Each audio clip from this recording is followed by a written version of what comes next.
life that you could contribute to society. A lot of people say, well, how else can I find my genius? There's something else that very few speakers talk about, and we're going to go ahead and just look at it right here. It is pain. What have you gone through in your past that you had to really face and go through to the other side? See, sometimes we don't know how strong we are until we're faced with pressure and we realize the strength that's inside of us. And I wish I could say that like life is always going to be amazing. As a motivational speaker, as a positive person, I wish I could tell you you're never going to suffer. I wish I could tell you you're never going to have to face challenges. If I did, I would not be telling you the truth. See, but students, when you confront painful situations, when you confront struggles, see, on the other side, you come out different and you come out stronger.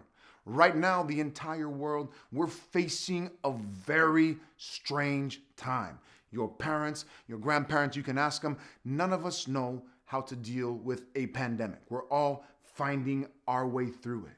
But students, I know that on the other side, we're going to come out different. We're going to come out stronger, right? And when you face challenges, you realize the strength that you had all along.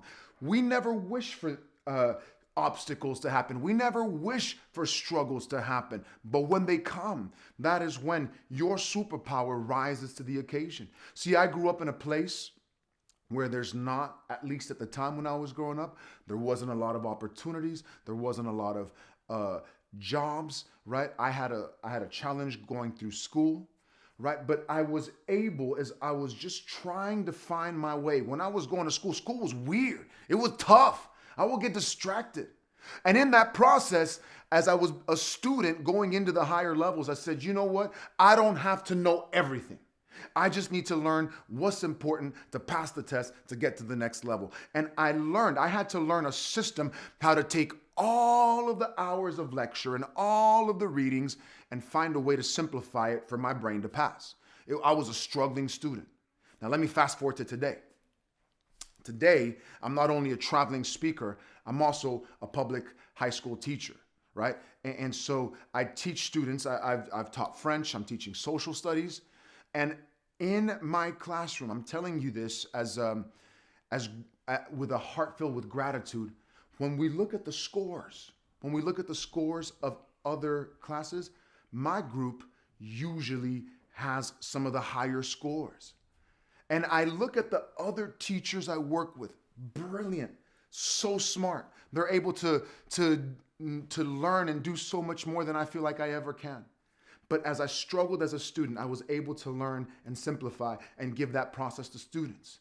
See, and people say, Garcia, how do you make your class so fun? Well, because when I was in school, I was bored to death and I didn't want to be there. And so that struggle helped me with my students, right? Garcia, how are you able to make it so easy? Well, because I don't feel like I'm that smart like some of these other people. So my brain needs to simplify it. And that's what I give to my students. See, those struggles gave me strength. Growing up on the border, right? When we used to go to Mexico to visit my family in Mexico, and I didn't grow up in Mexico. So yes, I speak Spanish, but I don't speak it like them. And so when I would go to Mexico, they would make fun of me. Gringo, look at you, you don't know how to speak Espanol, right? If you Spanish, you understand. Spanish props, yeah. And so they used to make fun of me, right? Because I didn't speak Spanish like them. But then here in Texas, right, like growing up on the border, we also, where I grew up, we didn't have the best English. And so I remember I didn't like it that I wasn't really strong and able to navigate both worlds. I remember I was 4 years old. And when we used to cross that international bridge to go back and forth between Texas and Mexico. And my mom would tell me, she would coach me. And I was 4 years old, coming back on the bridge, and she's like, son, when the border agent asks you, this is what you have to say, U.S. citizen, U.S. citizen. I was 4 years old, and my mom was training me. She's like, son, because if you don't say it, they're never going to let you back in the country. I was 4 years old. My mom was teaching me how to not get deported. So I was practicing my lines. Jewish, Jewish. I don't like it. And so I remember, man, I remember the very first time the border agent asked me, I was 4 years old. He asked me, he's like, son, this is the first question they ask you. You've ever been to Mexico? This is what they ask you. You've been in a line for like 2 hours. And if you've ever been to Mexico, that bridge line is crazy. Like they sell stuff, like you can buy tacos, chicle, like Jesus on the cross, like new IDs, fake IDs. You can buy everything on that bridge. 2 hours of that bridge, right? And they see where you're coming from. They know where you're coming from. First question they'll ask you. This is the one they asked me. The border agent looked at me. He's like, son, where are you coming from? And I remember thinking,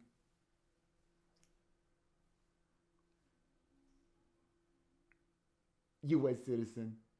And he goes, how old are you? Cuatro.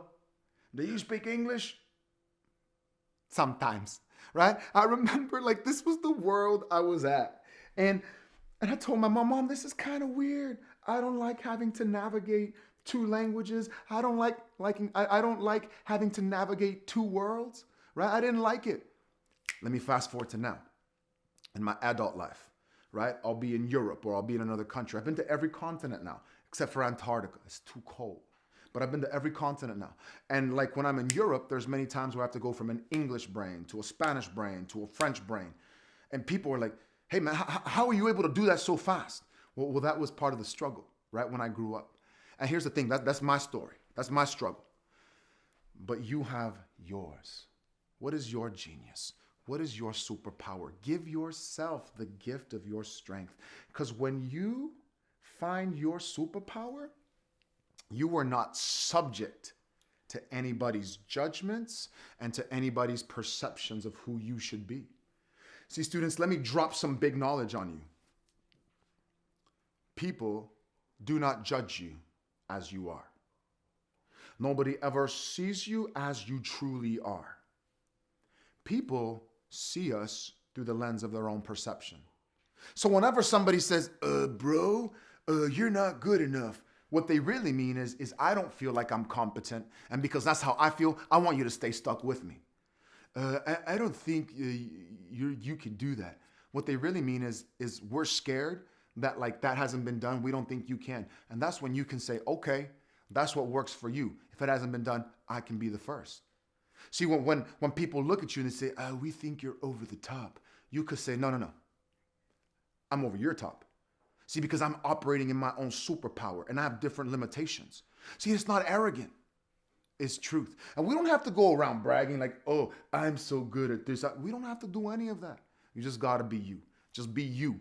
Be strong. Be brave. In a COVID world, in a pandemic world, what we need is for students to not be afraid, to not back down, but to be courageous and let the world know that you are strong, you are fearless, and you have something to offer. Students, it's not wrong to have fears. It's not wrong to go through pain, but here's what I'm asking you. Don't stay stuck in it. Take a step beyond and step into your strength.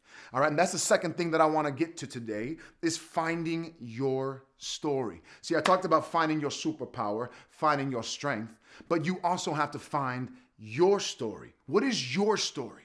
See, life is not about what happens to you and I. Right? We meet so many people. I've met people, you've met people that are stuck in an event. Well, it's because when I was growing up, I faced this, when I was in my last relationship, this is what I went through. So they're carrying this baggage and they're carrying this story and using that to sabotage and wreck the future. Not you and I. Not you and I. We got a new story. The story is it's a new day. There's new potential. Yeah, there's challenges. Yeah, there's so much happening. Yeah, there's fear. Yeah, there's distress. Yeah, there's a virus. But we're believing, right? And we're taking our best precautions to be safe, right? To do things to keep us healthy. But we're not going to stay stuck. We're going to be leaders. This world needs leaders. Now more than ever, we need men and women, young men and women whose story is, I know that things are challenging, but it's going to be okay. I don't have all the answers, but it's going to be okay. This is a weird, if you're a senior in high school, you could say, man, I know this is a wacky senior year, but it's going to be okay. What's your story? See, you have the ability right now to pre-create your story.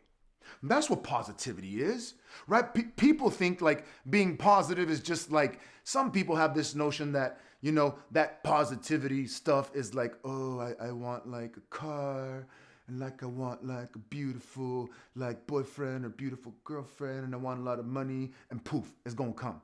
That's not positive. That's wishful thinking. Being positive is aggressively choosing what your story is before it happens, so that before there's challenges, you've already decided, listen, I don't know what's going to happen, but I know that I have the strength to succeed. See, that's what positivity is. It's an aggressive posture that is choosing in advance to write the story. So here's what this looks like. If you're a junior in high school, you could say right now, you know what? I might have been struggling throughout high school, but I know I'm going to graduate. If you're a senior in high school, you can say, you know what? I don't know if I'm going to have college in person. I don't know if I'm going to have college online, but I know I'm going to be successful, right? And being positive is having the courage to write this kind of story for your life. See, when I was failing in school, all I had was my story. I'm struggling through this, but I know I can change it. When I went to college, all right, I was 19 years old. I had to get food from the food bank. I had to get food stamps. I was struggling. I had no money, but I had my story. It's not always going to be like this. I can find a way. See, when you create your story and you find out in advance where you're going, you'll start to line up your actions to be congruent with what your belief level is. See, and so let me show you how this works. Let's say you're failing a class, but your belief and your deserve level is, I deserve to go to college. Then all of a sudden, if you're failing, you'll find a way to get to tutorials. You'll find a way to remake up the class. If you got to go to summer school, instead of saying, oh, I can't make it because I can't go, you're going to say, you know what, if I gotta take a bus, right? If I got to ride the bike, if I got to like walk an extra hour and I'm going to sweat through it, I'm going to do whatever it takes to pass. See, when you have that kind of positive mindset, you're always looking for solutions. See, on the contrary, I think you and I know people who they're always looking for reasons to not succeed. I know people who like you give them like 7 solutions and they'll find like another problem. They'll find like an 8th problem. Oh yeah, but still, I don't know if I can make it. I've had people that say, I just can't get a job. I'll find 3 jobs for them. Yeah, but I don't know if I want to work there because I don't want to fill out the application. I'll pay someone to fill out the application for you. Yeah, but no. I know people like that. All right. And so here's the thing. If you believe that you cannot, you're right. Nobody can fight you. Nobody can fight the story that you've predetermined. If you believe that you cannot, you're right. If you believe that you can, you might. It might happen. And it might not happen right at first. It might not happen the way you believe, but you're predetermining your story. See,